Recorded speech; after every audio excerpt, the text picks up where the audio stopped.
30 नं गरेसर BTC बियाबाव UPPL हान्जानि बिजाथि महरै बिपुल कुमार बसुमतारी फैबाय थानाय बिटिसि बिसायख'थिनि थाखाय नैथि खोलोबनि बिजाथिफोरखौ इउपिपिएल हान्जाया दिनै फोसावबाय। तामुलपुर जिल्लानि 28 नं गयबारि बिटिसि बियाबाव बिटिआरनि गाहाय खुंगिरि प्रमद बर' आरो 30 नं गरेसर बिटिसि बियाबाव बिपुल कुमार बसुमतारीखौ फोसावनाय जायो। 30 नं गरेसर बियाबाव बिपुल कुमार बसुमतारीखौ बिजाथि महरै फोसावनायनि उनावनो जिल्ला इउपिपिएल हान्जानि लोब लोब मावथिफोरा बिपुल कुमार बसुमतारीखौ बरायो। बे खेबनि बिटिसि बिसायख'थियाव 30 नं गरेसर बियाबनिफ्राय गावखौ बिजाथि महरै फोसावनायनि उनाव गोजोननायजों बिटिआरनि गाहाय खुंगिरि प्रमद बर', आसामनि केबिनेट मन्त्रि इउजि ब्रह्म, रायजो सभानि एमपि रोनगोरा नार्जारी, इउपिपिएल हान्जानि गाहाय नेहाथारि राजु कुमार बसुमतारीनो साबायखर बावो। इउपिपिएल हान्जाया गासै हारि माहारिखौ लानानै गोख्रों खामानि मावगासिनो दं। बिटिआरनि मोन 26 हारि माहारिफोरखौ लानानै खामानि मावगासिनो दं, जायनि थाखाय बे खेबाव इउपिपिएल हान्जानि देरहानाया रोखा होननानै बुंथियो बिपुल कुमार बसुमतारीया।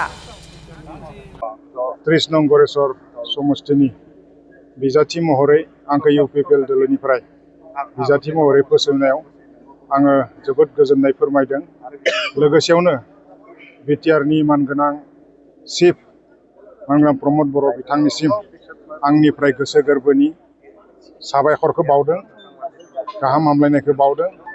लोगोसे जोंनि इउपिपिएल दोलोनिनो वार्किं प्रेसिडेन्ट मानगोनां रोनगोरा नार्जारी, जोंनि आसामनि सासे केबिनेट मिनिस्टार, आगुनि इउपिपिएल दोलोनि गायसनगिरि आफादगिरि मानगोनां इउजि ब्रह्म बिथांनिसिमबो आंनि गोसो गोरबोनि साबायखरखौ बावहरदों।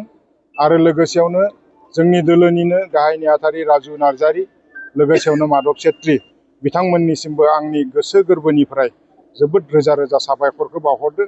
बिथांमोना आंखौ नैबे गरेसर समष्टिनि माने बिजाथि महरै सायख'नायनि थाखाय आंखौ मोनसे माने बेवहाय बिजाथि महरै माने थिसननायनि थाखाय ना इउपिपिएल दोलोआ थांनाय 2020 मायथाइयाव प्रमद बर'नि दैदेननायाव जि माने बिटिआर सरकारखौ सालायदों, इउपिपिएल दोलोआ निजा बबियाखै मोनसे मोजां नीति दङ, जि नीतियानोखि गासिखौबो लानानै 26टा जाति जनगोष्ठीखौ लानानै खौसेथि लानानै बेयाव गोजोन गायसननाय, लोगोसेयावनो गासिबो हारि माहारिनि माने राव थुनलाइ हारिमुजों लोगोसे बिथांमोननि सिनायथि आत्ममर्यादा आत्मसन्मानखौ दोननानै बोरैहाय बिथांमोनखौ जौगालांहोनो हागोन एबा जोंनि बिटिआर ओनसोलनि जोंनि फरायसा, जोंनि आबादारि, जोंनि आइजो, जोंनि सेंग्रा सिख्लाफोर बिथांमोनखौ बोरैहाय गावबा गावनि आथिङाव गसंहोनानै मोनसे माने सेल्फ रिलायन्स मोनसे आत्मनिर्भरशील मोनसे माने बिथांमोनखौ खालामनो हायो, बेनि थाखाय मोनसे मोजां नीति लानानै थांनाय 5 बोसोराव प्रमद बर' बिथाङा खामानि मावलांदों। आरो फैबाय थानाय जि सम बेफोरबायदि माखासे खामानि मावनो दङ, जि खामानियानोखि जोंनि फरायसा, जोंनि आबादारि, जोंनि आइजो माहारि, जोंनि सेंग्रा सिख्लाफोरखौ गायसनलांनांगोनि, जौगालांहोनांगोनि मोनसे गिदिर जोंहा महत उद्देश्य बा थांखि दङ।